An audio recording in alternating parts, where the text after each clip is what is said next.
Bem-vindos ao canal Dias Marley. Eu sou o professor Douglas Dias e hoje eu vou corrigir aí a avaliação diagnóstica de entrada, a ADE 2022 dos segundos anos do ensino médio, beleza? Então eu vou fazer aí uma correção comentada, vou passar por todas as questões, não só com a resposta, mas com a resolução aí para você poder tirar todas as suas dúvidas.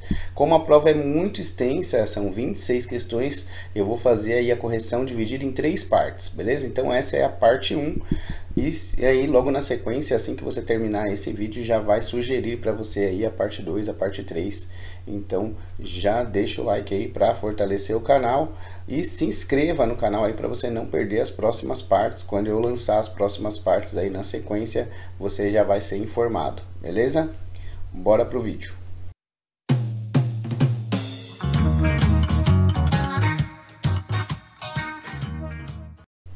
Agora que você já conheceu o canal, já se inscreveu, vamos fazer um passo a passo aí de todas as questões. Se você quiser ir acompanhando, fazendo junto no caderno, é melhor, é recomendado, assim você consegue tirar as dúvidas mesmo ali na prática, beleza?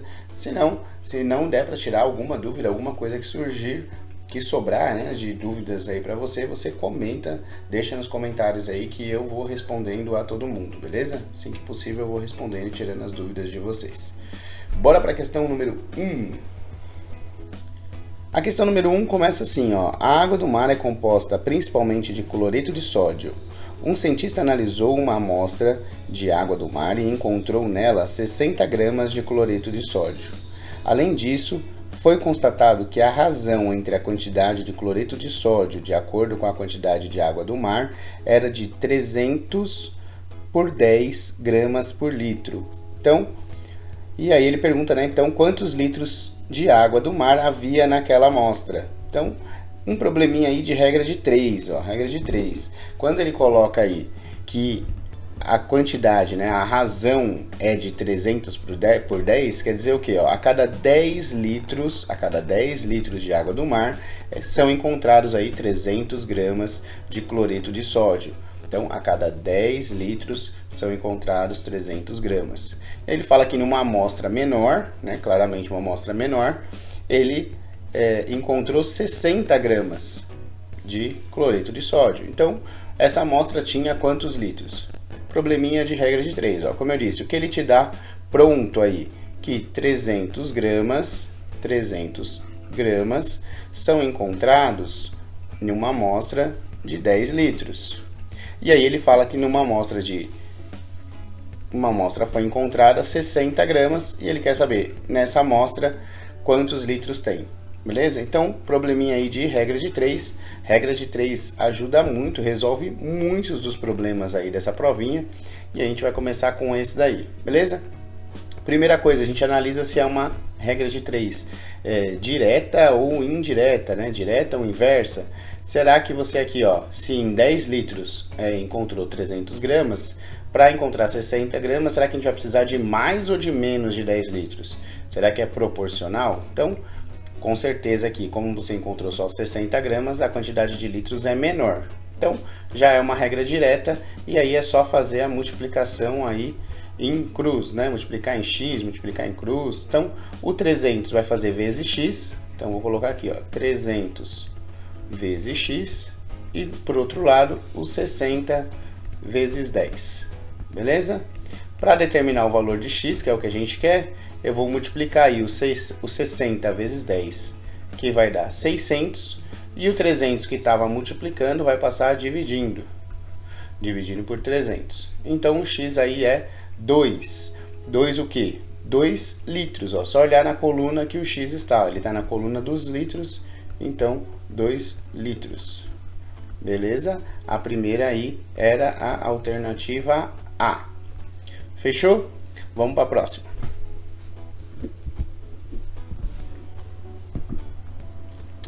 Vamos lá. Ó. Na questão número 2, ele coloca assim: José é terapeuta e construiu uma sala em seu quintal para atender os seus clientes.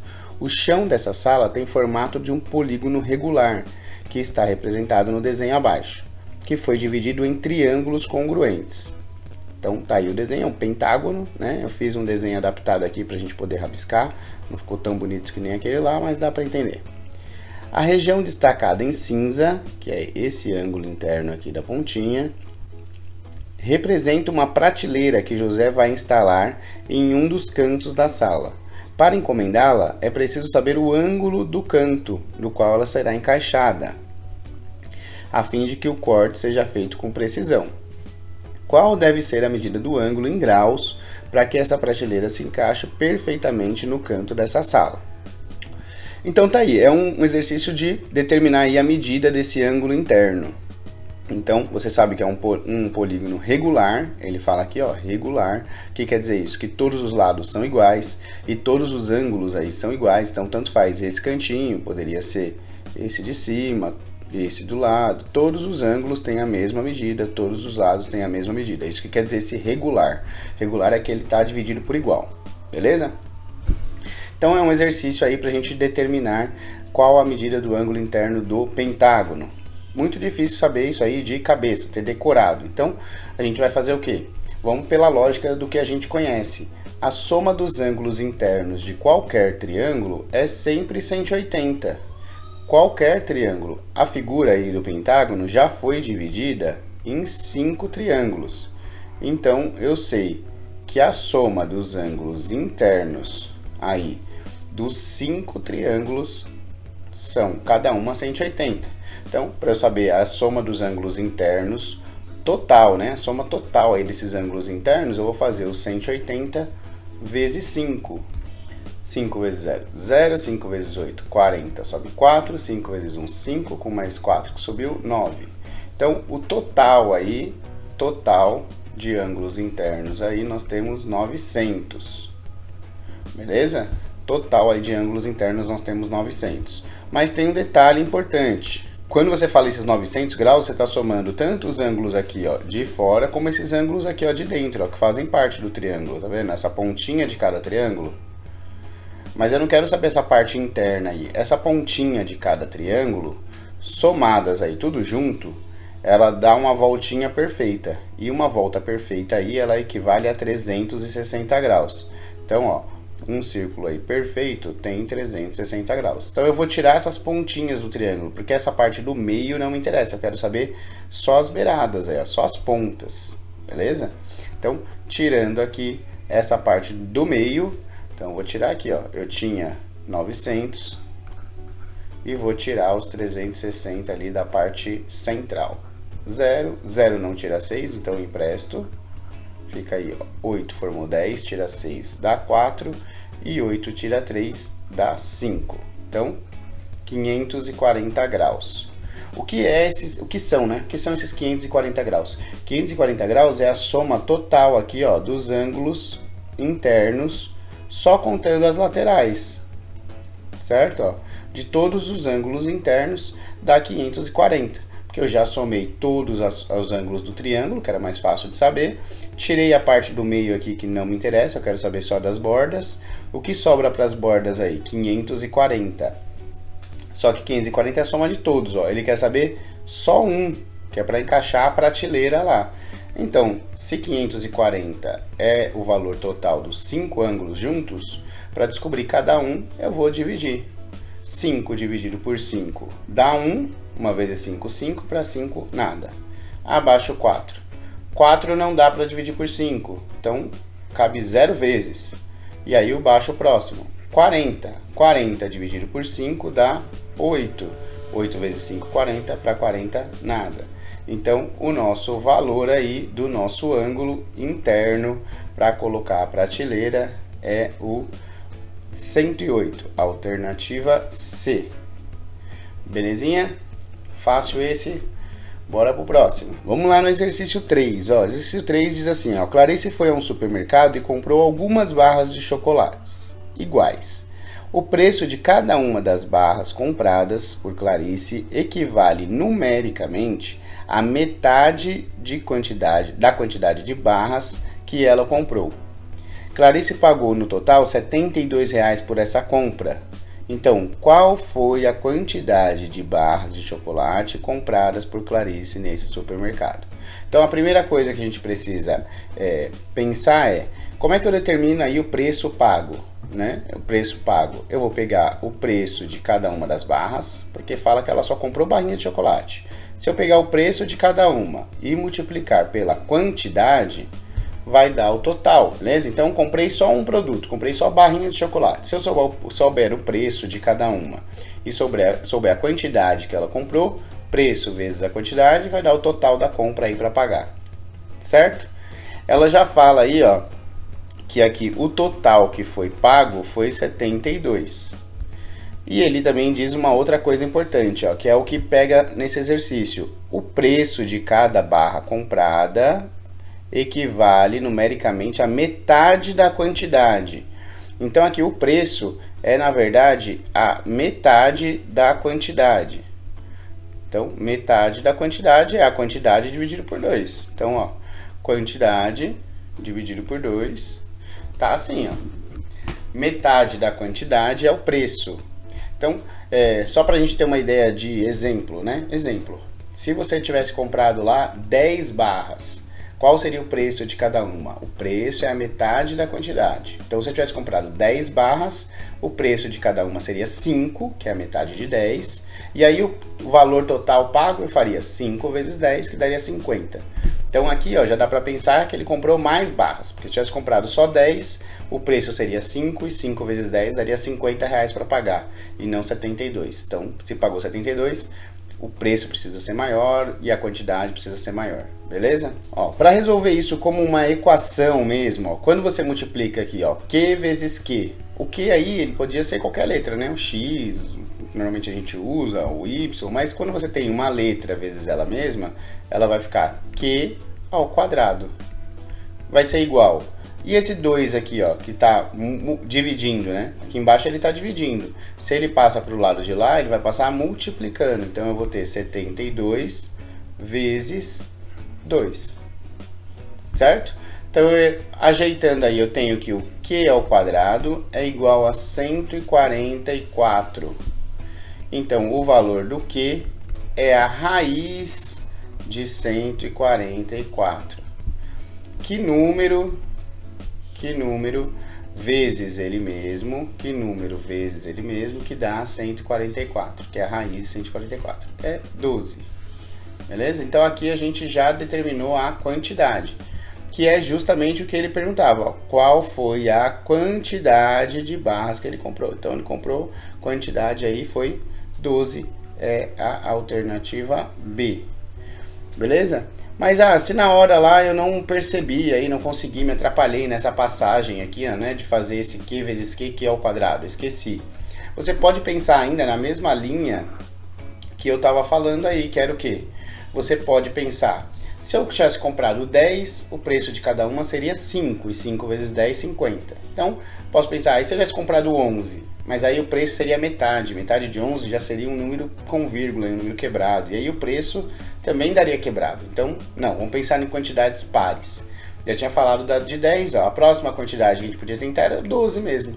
Se aqui a quantidade comprada foi 12, o preço tinha que ser metade, e metade de 12 é 6. Quando você faz 6 vezes 12, dá exatamente 72. Então você saberia que o preço de cada uma das barrinhas foi R$6, que a quantidade comprada foram 12 e que aí o total a se pagar foi R$72. Beleza? Desse jeito também você consegue chegar nos 12 aí, que também daria certo, a alternativa B. Fechou?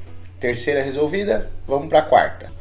Vamos lá, ó. Na quarta questão nós temos o seguinte, observe a expressão numérica apresentada no quadro abaixo, passei ela para cá para ficar maior, para a gente poder visualizar melhor, e aí depois só perde isso, qual o resultado em notação científica dessa expressão? Então, para quem não lembra, a notação científica é escrever um número ou muito grande ou muito pequeno, utilizando essa potência de 10 aí para facilitar. Normalmente, quando o número tem um expoente negativo, a gente fala que é um número muito pequeno.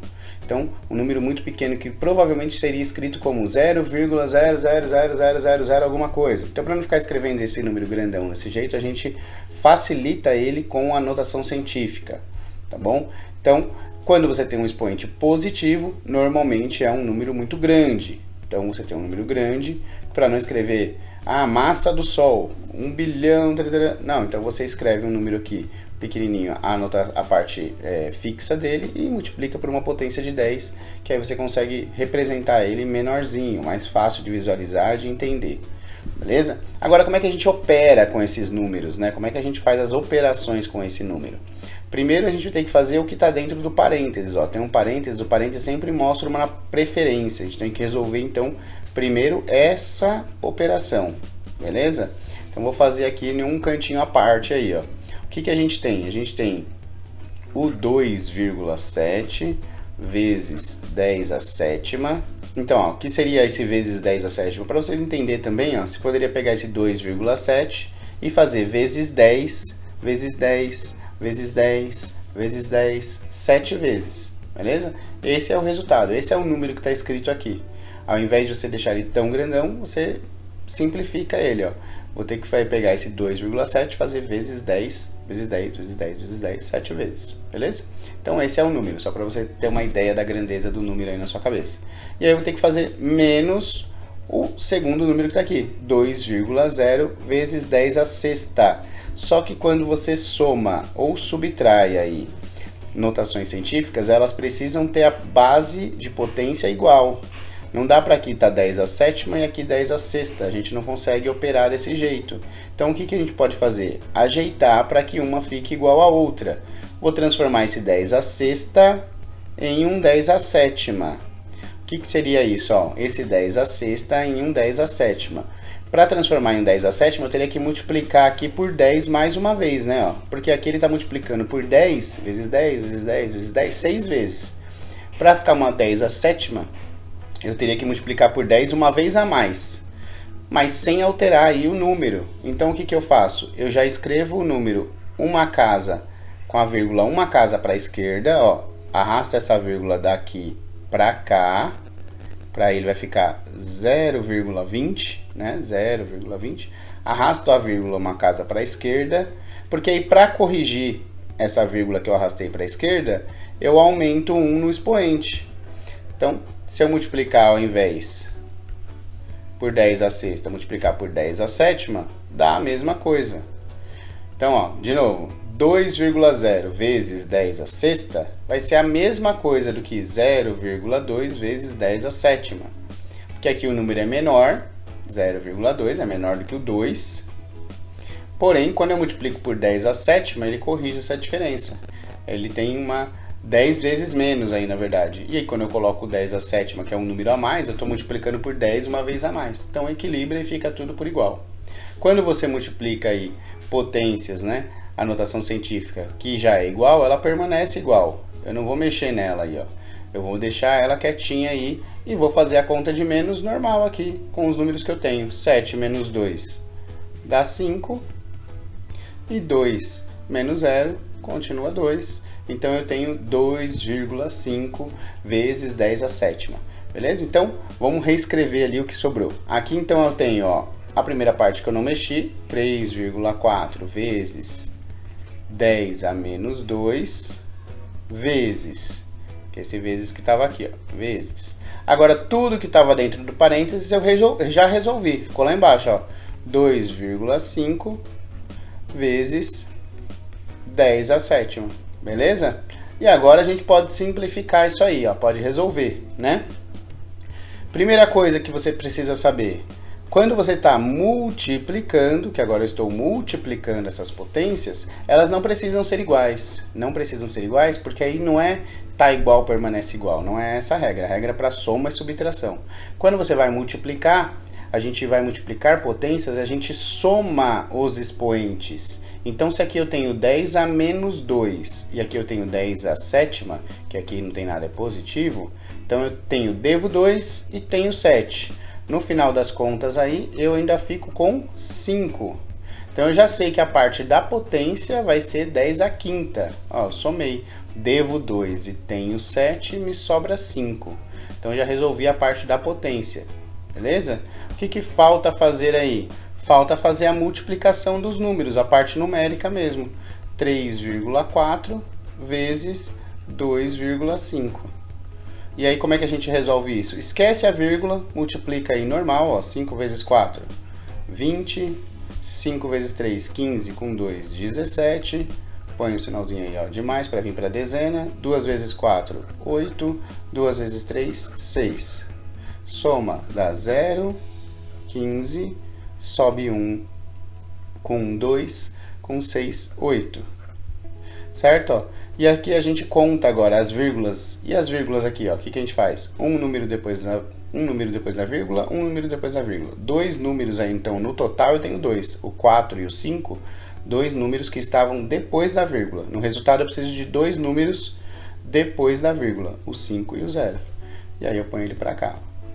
8,5.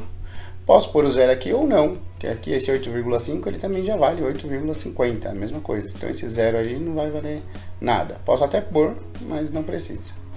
Tá? Então essa é a nossa resposta e a gente tem a alternativa aqui, ó, que é a alternativa D. Beleza? Alternativa D. Então, recapitulando aí, a gente precisa primeiro resolver o que está dentro do parênteses.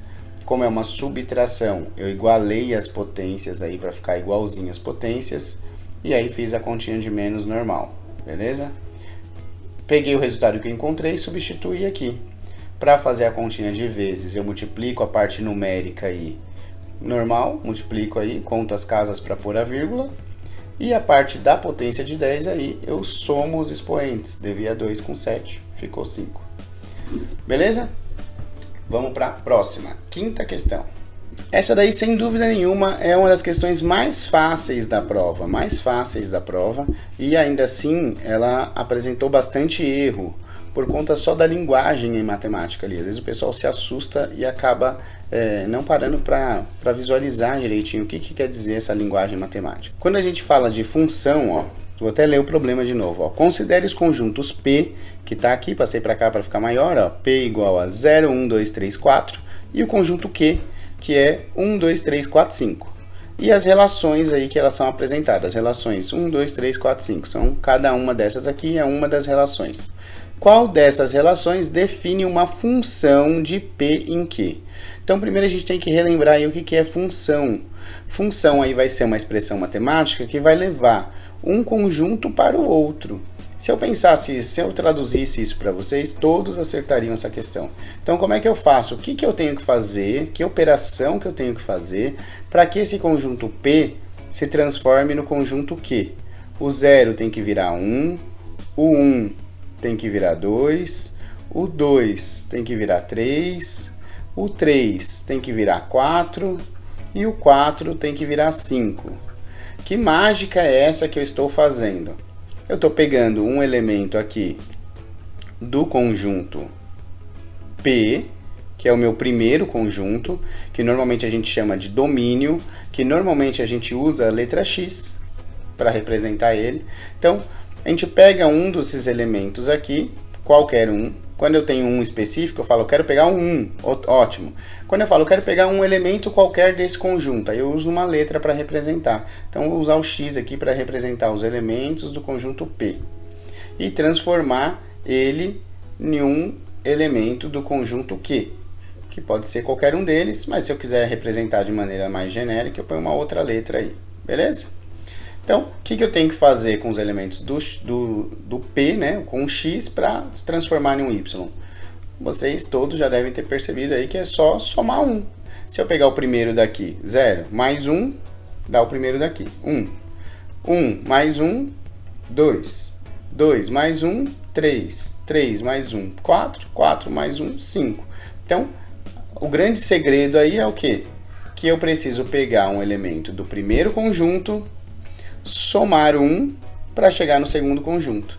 E agora você olha aí, ó, quais são as funções. Embora sejam essas letras aí, nada mais é do que isso que está dizendo. Ó.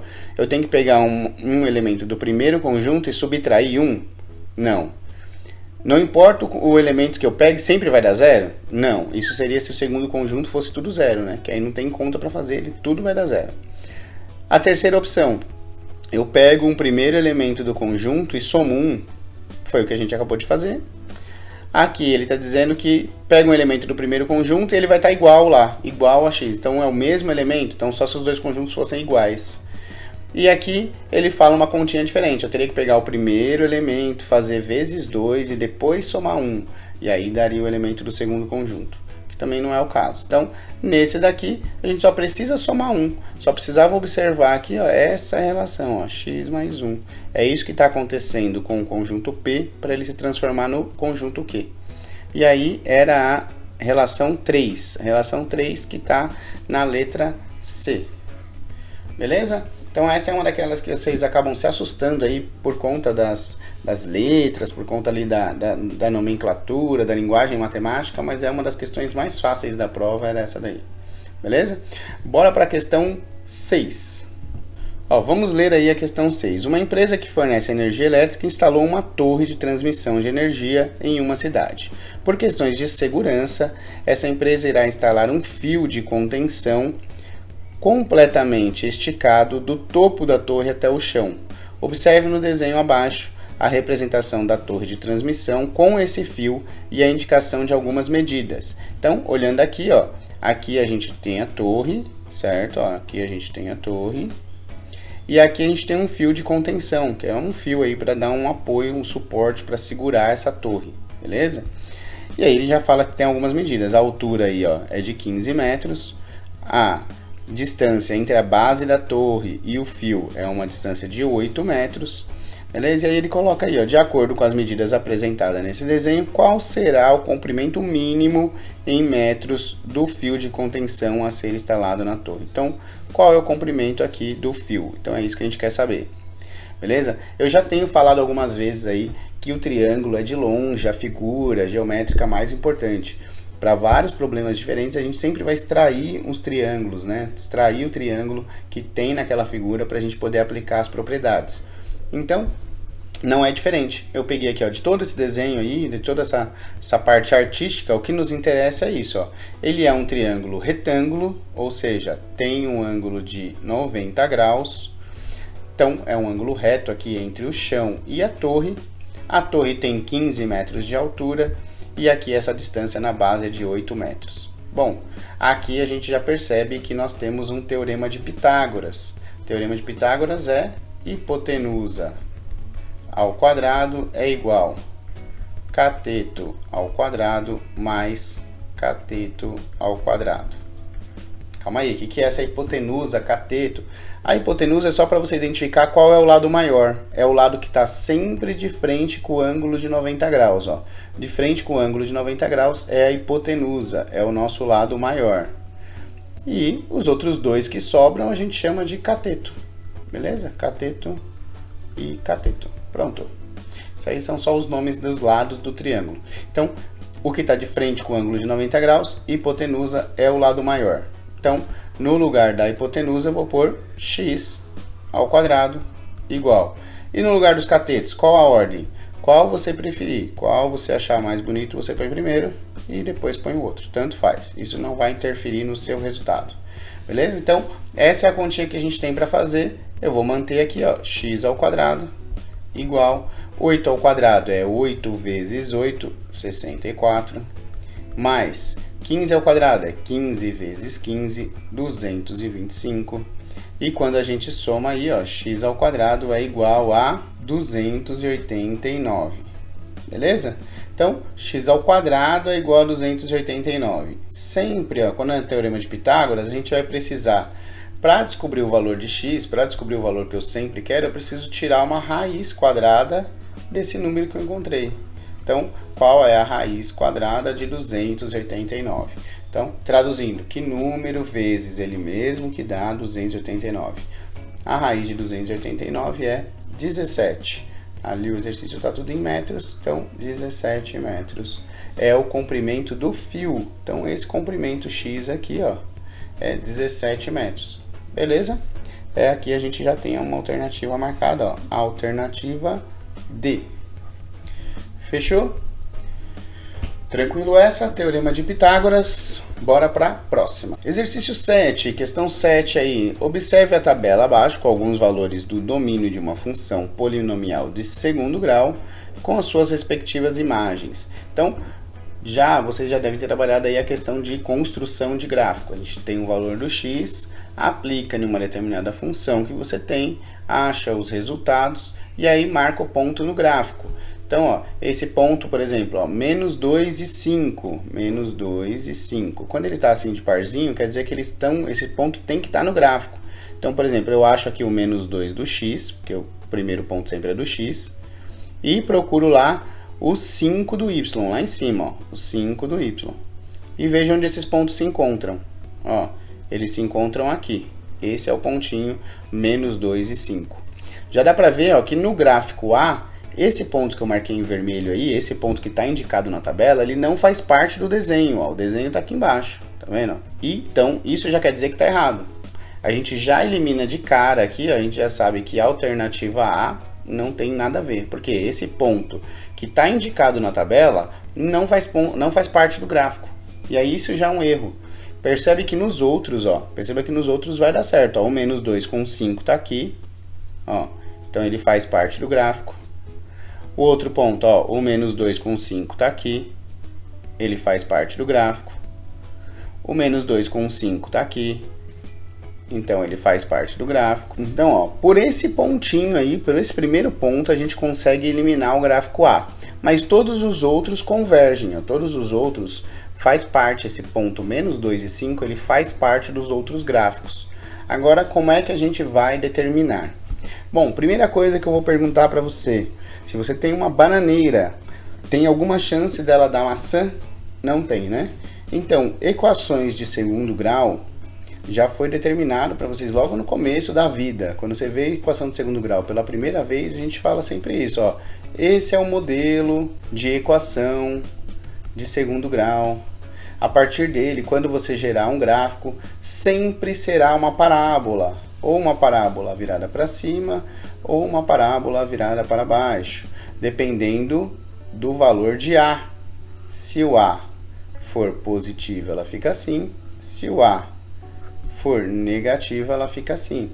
Então, gráficos de uma função de segundo grau só pode ser uma parábola, ou virada para cima, ou virada para baixo. Parábola. Não tem como dar uma outra coisa. Então, na verdade, só por essa informação a gente não precisava nem olhar para a tabela, nem para gráfico, nem para nada. Se você vê que é uma função de segundo grau, já está definida como uma função de segundo grau, não tem outra alternativa que não seja uma parábola. E aí nos gráficos, ó, só tem uma parábola, né? Os outros eles formam desenhos diferentes, que para fazer um desenho desse tipo você teria que ter uma função específica, muito diferente.